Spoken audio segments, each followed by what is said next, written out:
Hello and welcome to another edition of Vermillion Reasons, Indiana. I'm James Lott Jr., JLJ Media here in Los Angeles, but my heart was left in Indiana and in Vermillion County. Actually was in Western Indiana.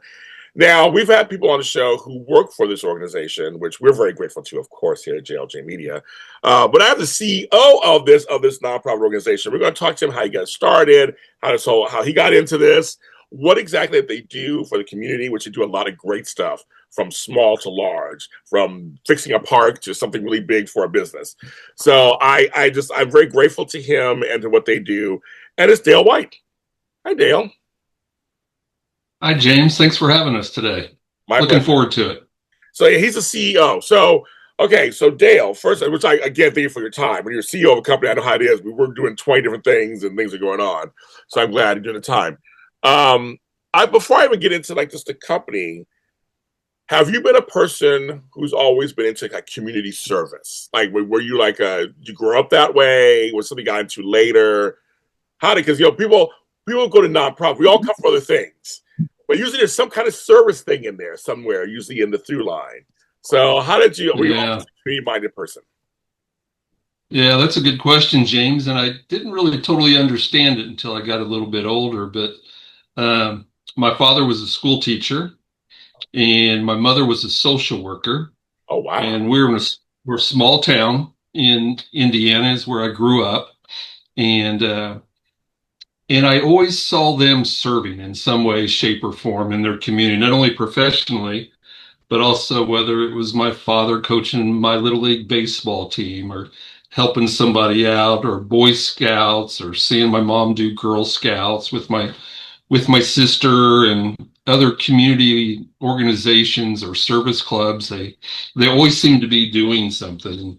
I never really set out to do that, but I think it was just part of my DNA because I resisted for a little while, but when I wised up or got a little wiser, I'm not all the way there yet. I'm not there But either. I realized that that's really part of my DNA, or a big part of my DNA is I tend to get most blessed when I'm trying to bless others.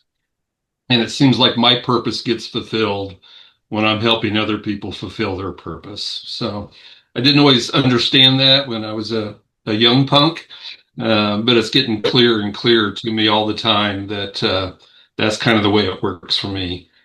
Isn't that funny? You know, as I've gotten older, also, and I feel like what I do is I'm of service. I'm of service to certain communities, fan bases. I'm always out there. That yes, when you are actually doing something for somebody and they get something out of it, you get something out of it Yeah, too. Like that's I mean, yeah, isn't that funny? Like I never thought that either until later. I started seeing it and feeling it. Like yeah. I've always said to people that I've worked with and just other people who know me that the best way to heal yourself from any trauma or heartache is to serve others. And that's kind of what I've tried to do. My mother was adopted. And so I saw my grandparents reach out and give to somebody unconditionally because they couldn't have children. And later on, I've learned that my mother grew up or she would have been born into a very tough situation. And it turned out real well for her, and thus well for me and my siblings. And so I think I've just always had a heart for those who are the less fortunate, maybe a little disadvantaged, those who need a hand up rather than a handout.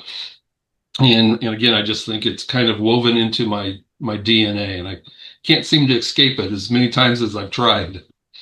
well, don't escape it. No, say it.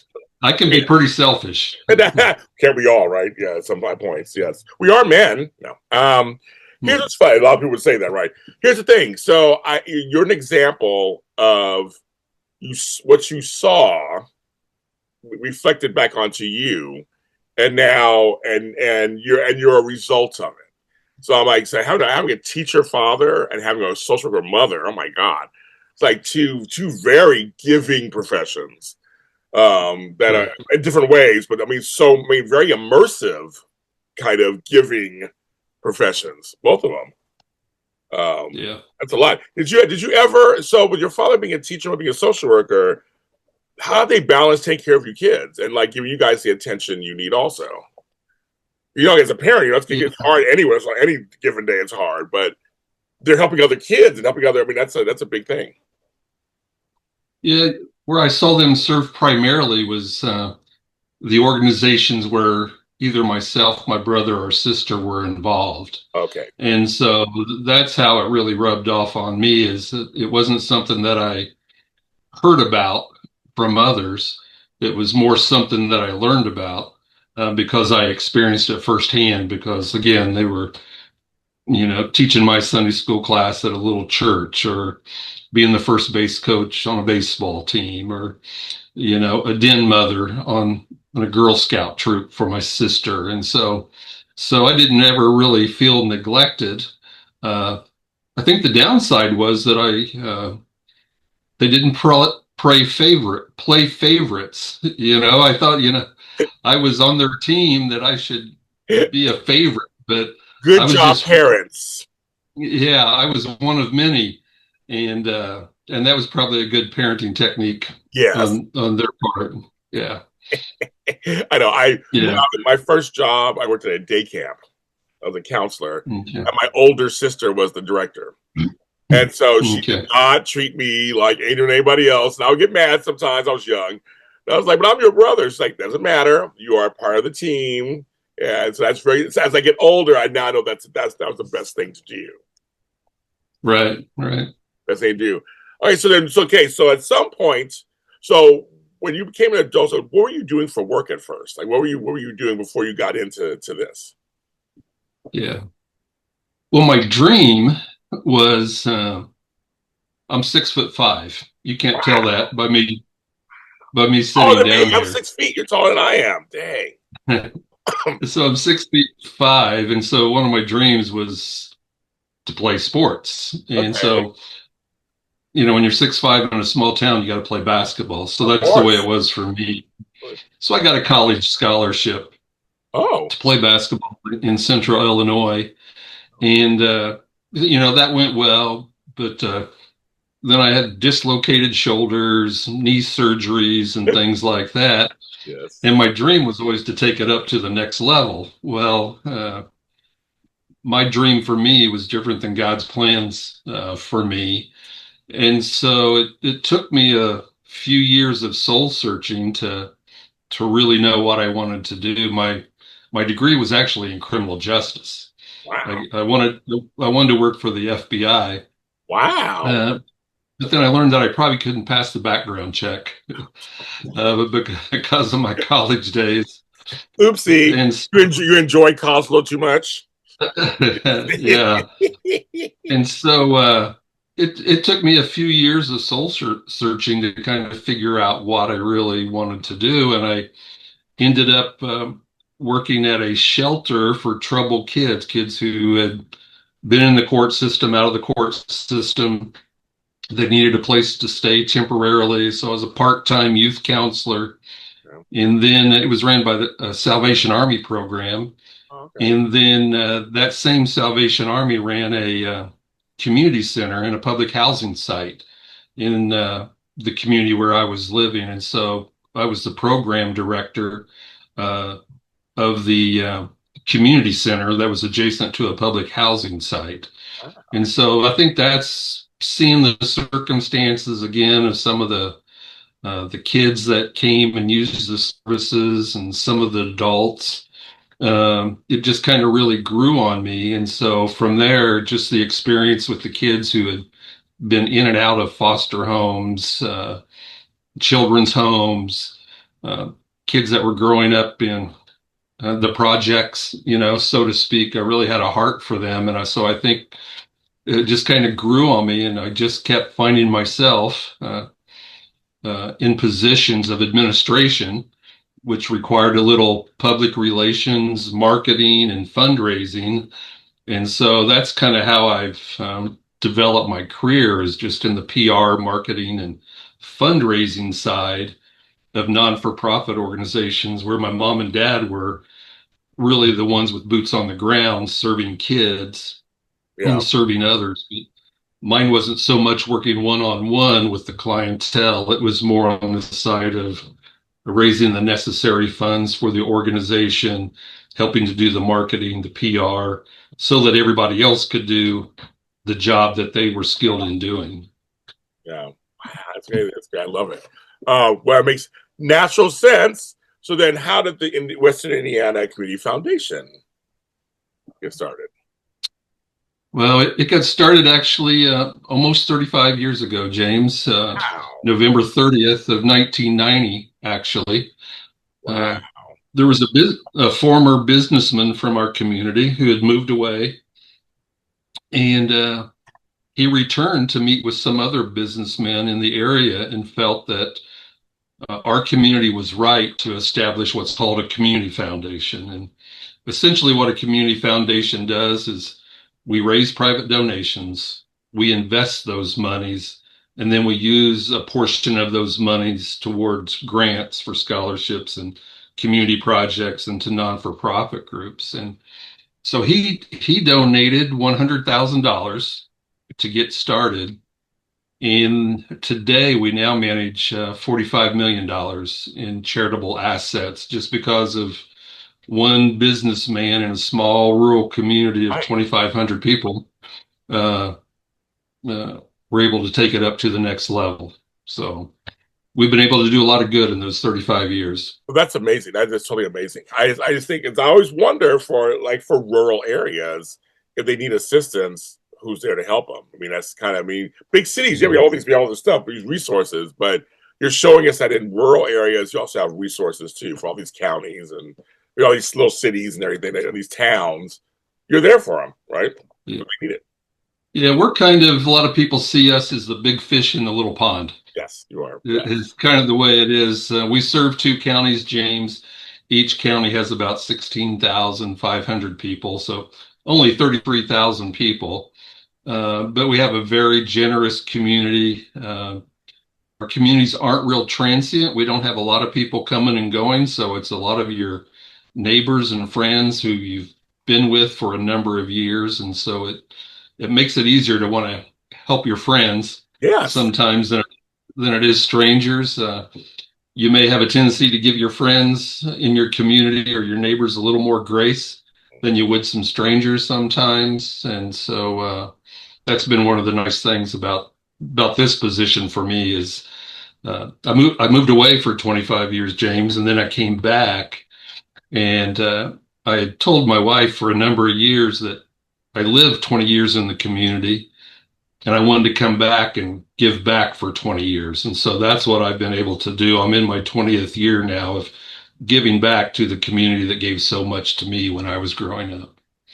The crazy part about all this, Dale, is how young we both look. So I don't even understand that we could be away 25 years somewhere. I was gone 20. I was gone 22 years somewhere. I'm only like Yeah. 35. I don't know. I don't know how that happened. We both look great. Yeah. When you were away, when you first came back, did you realize you missed certain things when you came back? Like you were gone, you lived your life, did that. And I'm sure you had a life for yourself, you did all that. But when you came back, you go, oh, I missed Blake. Yeah, I think, like I mentioned, I was in a community of the town of only 2,500 people. And when I was in central Illinois, it was about 250,000 people where I was living. And so it was a big difference coming home. I remember the first weekend, uh, I went to church and saw some people that I knew from my youth. I went to the grocery store after church and saw those same people again. And then on Monday, I went to the post office and saw them again. And I realized by Monday, I ran out of things to talk to them about. So when I was in a larger community, you tend to relate to people in silos, Yes. where in the small community, your lives just intersect in almost everything that you do.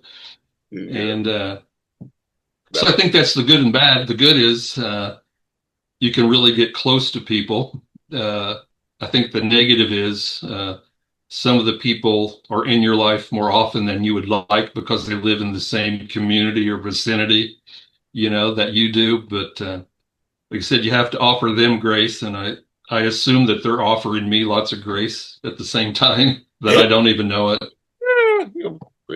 No, I laugh because I come from 4 million people. I mean, I'm in LA. It's 4 million. You know, we're not on top of each other, and we are on top of each other. It's a little bit both. I don't feel closed in because it's a very spread out place, but it is spread out. Right. I mean, I see the same person for months. I mean, we have to make plans to run into each other. Basically, when you run into somebody, like, oh my, Exactly. like that's crazy. That's crazy. I read it. Like you're like me and my niece. Actually, my niece, she's grown. We're at the same shopping center in Los Angeles, and it wasn't even a popular shopping center. So she's like, she saw Right. I posted a picture. She goes, wait a minute, are you down? And like, wait a minute, and we were literally 3 stores over from each other, and that's a rarity. Yeah.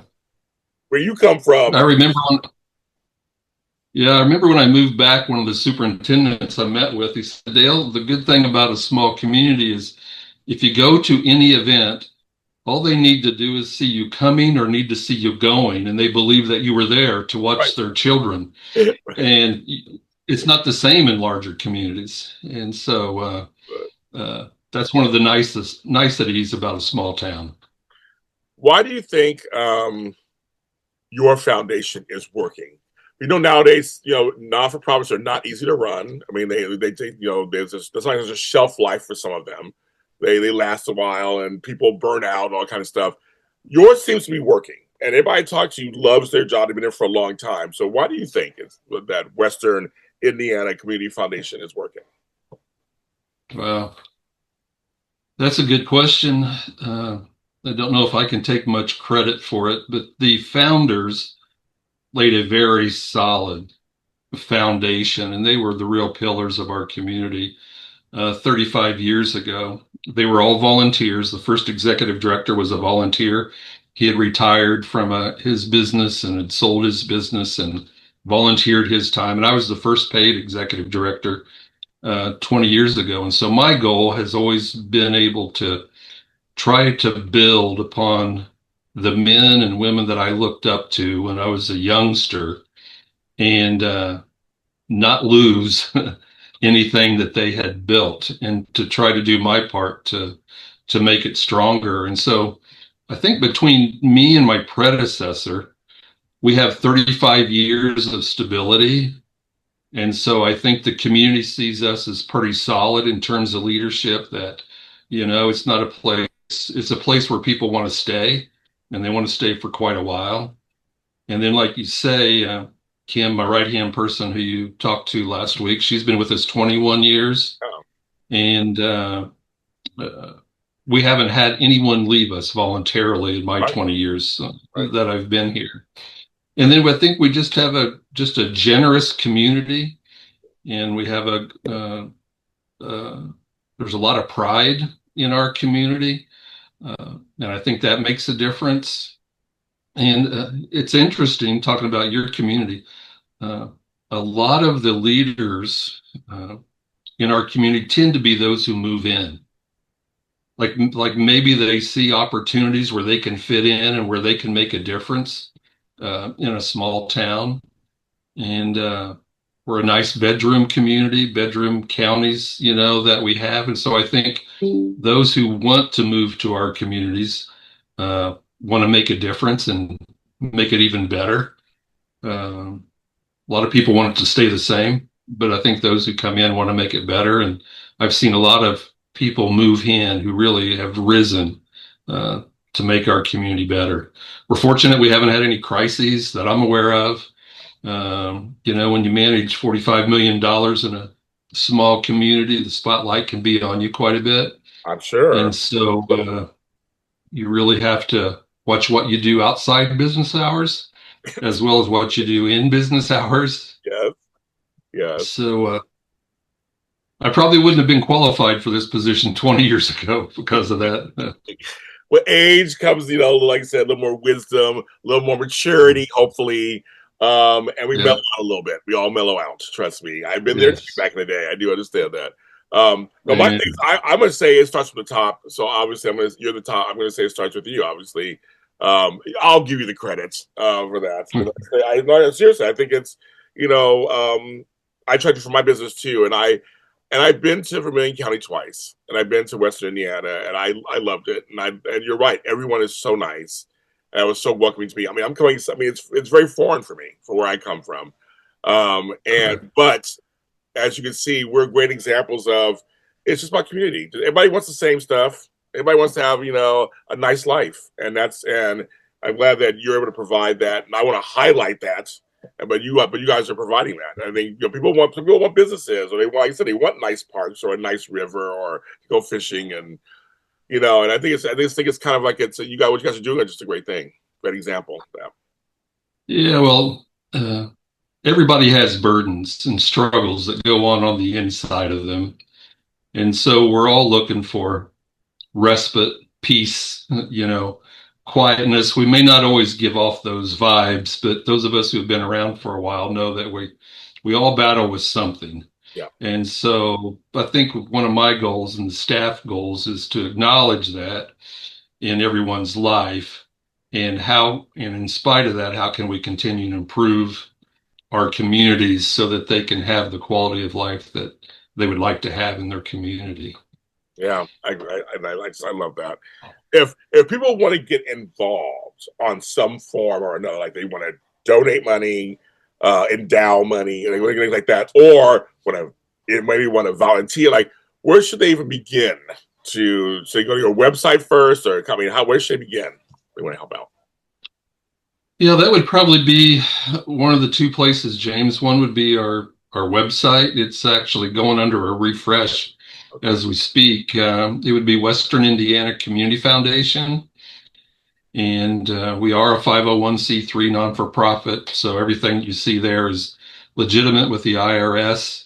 There's opportunities there to see the types of endowment funds that we manage, the types of funds that people could give to, and various ways that they could give to make a difference in their community. I think that would be the best place to start.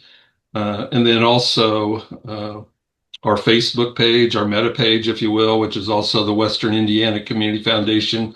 They could be a follower of that page and get several updates during the course of a week on some of the things that are happening, whether it's grants that we've been awarding, scholarship deadlines,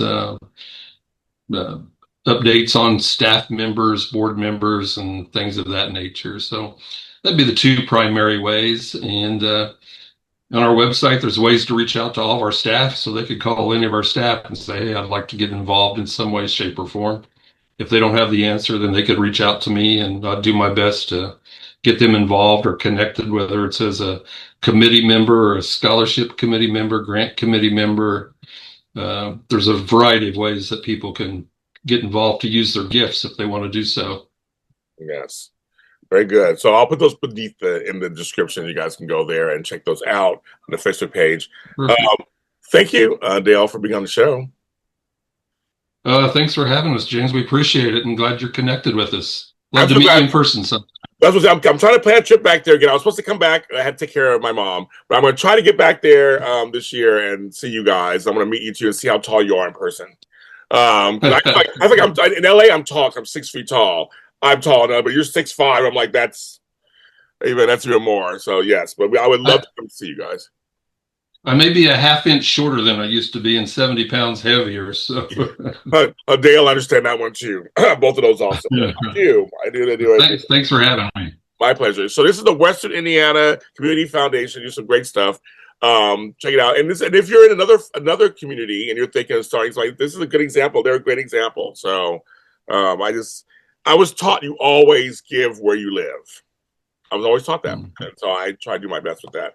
We're also, this podcast is audio and video. It's on my page, youtube.com, JLJ Media, or on any streaming service platform out there, from iHeartRadio to Apple, Spotify. We are there. You can take us with you in your ear holes and listen to us while you're walking a dog or the baby or at the gym, whatever you guys do. Take us with us, and we have some good episodes. So check those out. Tell a friend, tell everybody what's going on. And hi to everybody in Vermillion County, Western Indiana, from Los Angeles. And we'll see you next time. Another Vermillion Reasons in Indiana.